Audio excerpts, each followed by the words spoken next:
야간 택시 블랙박스에 찍힌 존재할 수 없는 탑승객. 매일 밤 수많은 사람이 오가는 도심의 도로는 난만큼이나 화려한 불빛으로 가득하지만 도심을 조금만 벗어나 가로등조차 드문드문 서 있는 한적한 외곽 국도로 접어들면 그곳은 전혀 다른 세상이 됩니다.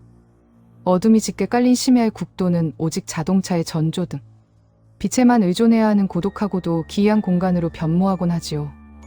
이 이야기는 그 어두운 국도를 무대로 평생을 성실하게 운전대를 잡아온 한 베테랑 택시 기사가 겪었던, 그리고 그의 차량 블랙박스에 고스란히 오디오로만 기록되었던 기괴하고도 숨막히는 심야의 미스터리에 관한 기록입니다.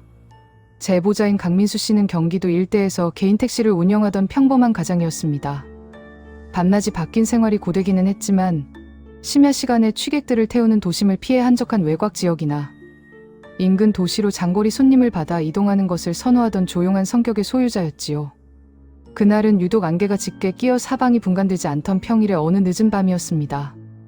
민수 씨는 서울에서 손님을 태우고 경기도 외곽의 한 중소도시로 향하는 외딴 국도를 달리고 있었습니다. 손님을 목적지에 안전하게 내려주고 다시 빈 차로 돌아오는 길. 시계는 이미 자정을 훌쩍 넘어 새벽 2시 15분을 가리키고 있었고 사방은 칠흑 같은 어둠과 낮게 깔린 안개로 가득 차 있었습니다. 그 국도는 평소에도 유동 차량이 거의 없는 곳으로 유명한 산과 논밭 사이를 굽이굽이 지나는 왕복 2차선의 좁은 도로였습니다. 안개 때문에 속도를 줄이고 전방을 주시하며 천천히 차를 몰던 민수 씨는 저 멀리 가로등 빛이 간신히 닿는 어스름한 길가에 누군가 서 있는 것을 발견했습니다. 이 깊은 밤중에 버스도 끊긴 지 오래된 외딴 국도변에 사람이 서 있다는 것 자체가 의아한 일이었기에 민수 씨는 본능적으로 긴장하며 속도를 더 줄였습니다. 차량의 헤드라이트 불빛이 그 형체를 비추었을 때 그곳에 서 있던 사람은 하얀색 긴 원피스를 입고 긴 머리를 늘어뜨린 한 젊은 여성이었습니다. 여성은 택시가 다가오자 힘없이 손을 흔들었습니다. 민수 씨는 순간적으로 등줄기에 서늘한 한기가 스쳤지만 이 깊은 산길에 길을 잃은 처자라면 얼마나 무섭고 다급할까 하는 측은한 마음이 먼저 들어 조심스럽게 차를 길가에 세웠습니다. 조수석 창문을 내리고 목적지를 물으려던 찰나 툭 하는 소리와 함께 뒷좌석 문이 부드럽게 열렸습니다.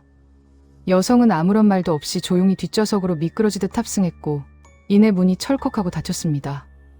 민수 씨는 백미러를 통해 뒷좌석을 살피려 했지만 안개와 어둠 때문에, 그리고 여성이 고개를 너무 깊게 숙이고 있어서 그녀의 얼굴을 제대로 확인할 수는 없었습니다. 손님, 이 깊은 밤에 어디까지 가십니까? 길을 잃으신 건가요? 민수 씨가 친절한 목소리로 목적지를 묻자 뒷좌석에서는 한참 동안 아무런 대답도 들려오지 않았습니다. 차 안에는 이상할 정도로 무겁고 차가운 침묵만이 감돌았고 민수 씨가 다시 한번 백미러를 보며 질문을 던지려던 순간 여인의 낮고 가녀린 목소리가 들려왔습니다. 여기서 그리 멀지 않은 인근의 공동묘지와 장례식장이 모여있는 외곽의 어느 삼거리로 가달라는 요청이었습니다. 목소리는 아주 차분했지만 묘하게 사방이 꽉 막힌 방 안에서 속삭이는 것처럼 민수 씨의 귀에 똑똑하게 박혀왔습니다. 민수 씨는 밤중에 장례식장에 급한 일이 생긴 손님이려니 생각하며 내비게이션을 설정하고 다시 가속 페달을 밟았습니다. 차량이 다시 어두운 국도를 달리기 시작하자 차 안의 분위기는 기묘하게 가라앉았습니다.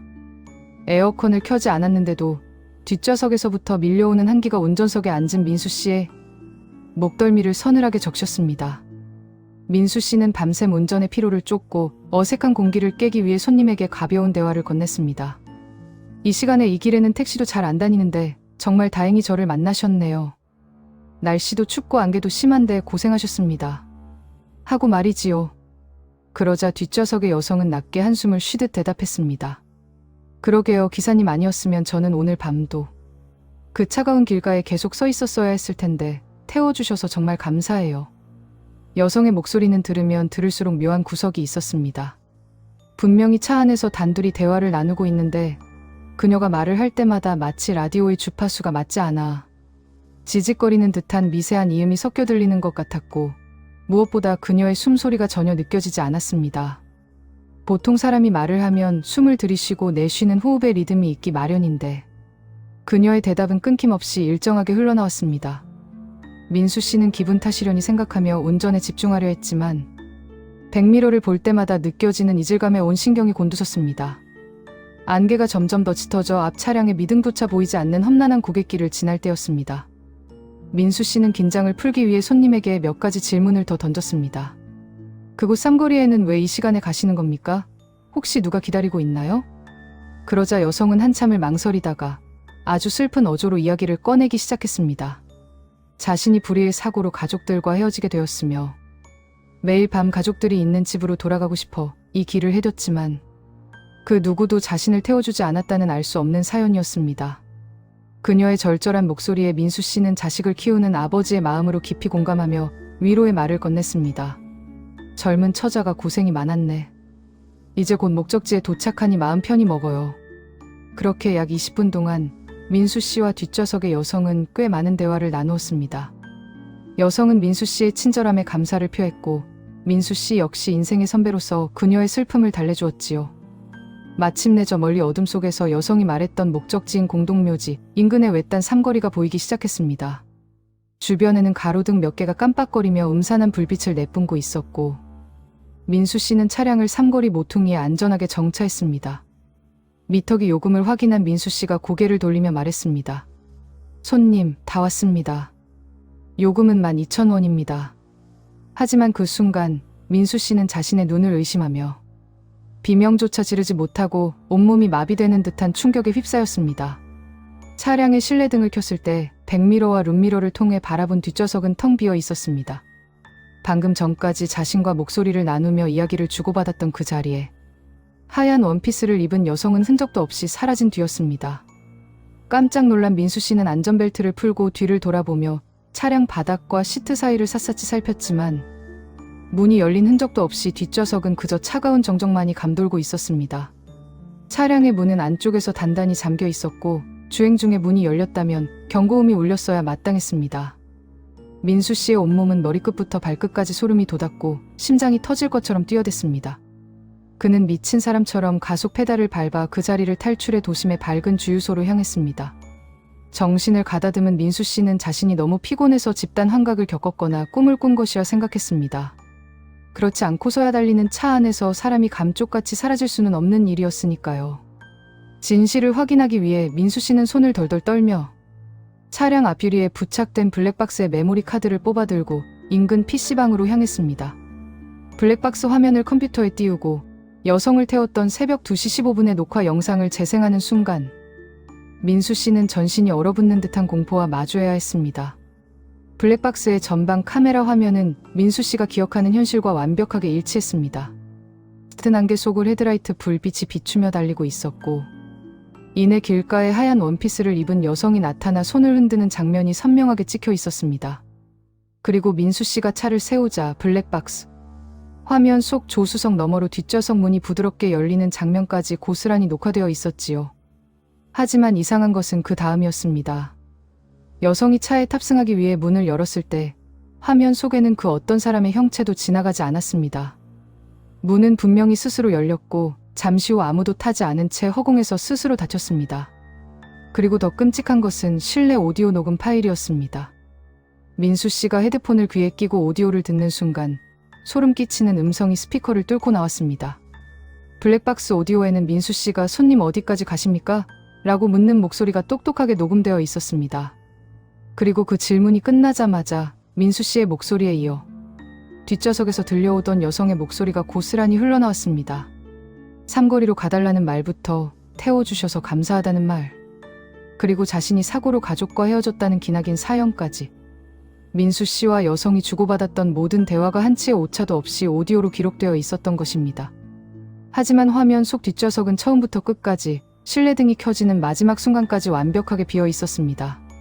즉 카메라라는 광학 렌즈에는 그 어떤 빛의 굴절도 사람의 형체도 잡히지 않았지만 오직 차량 내부의 마이크에는 그녀의 존재와 목소리가 공기의 진동을 타고 실존하는 파형으로 선명하게 각인되어 있었던 것입니다. 존재하지 않지만 존재하는 탑승객. 민수 씨는 헤드폰을 던져버리고 PC방을 뛰쳐나왔습니다. 이 믿기 힘든 제보를 접한 경찰과 미스터리 추적팀이 해당 구간의 과거 사건 기록을 조사하기 시작하면서 블랙박스 오디오 속에 남겨진 여성의 잔혹하고도 슬픈 비밀이 마침내 세상 밖으로 드러났습니다. 사건은 민수 씨가 그녀를 태우기 정확히 3년 전인 어느 안개 낀 가을날 밤으로 거슬러 올라갑니다. 당시 24세였던 대학생 최지은 가명 씨는 늦은 밤 아르바이트를 마치고 집으로 돌아가기 위해 그 국도변에서 버스를 기다리고 있었습니다. 하지만 안개 속에서 과속으로 달리던 대형 덤프트럭 한 대가 그녀를 미처 발견하지 못하고 그대로 들이받는 참혹한 뺑소니 사고가 발생했습니다.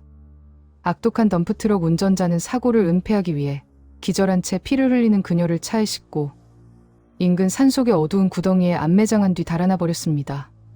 그녀의 시신은 수풀과 흙 속에 묻혀 영원히 발견되지 않았고 경찰에는 그저 단순 가출 밑장기 실종자로 분류되어 있었습니다. 가족들은 그녀가 살아있기만을 바라며 수년 동안 전단지를 돌리며 눈물로 밤을 지새웠지만 그 누구도 그녀가 그 차가운 국도변 산속에 묻혀 있을 거라곤 상상하지 못했지요. 결국 억울하게 죽임을 당하고 시신조차 찾지 못한 그녀의 원호는 매일 밤 자신이 사고를 당했던 그 국도변에 홀로 서서 집으로 돌아가고 싶다는 간절한 염원으로 지나가는 차량들을 향해 손을 흔들었던 것입니다. 하지만 수많은 차량이 그녀의 기괴한 분위기에 겁을 먹고 지나치거나 아예 살아있는 인간의 눈에는 보이지 않아 그냥 지나쳐갔던 것이지요.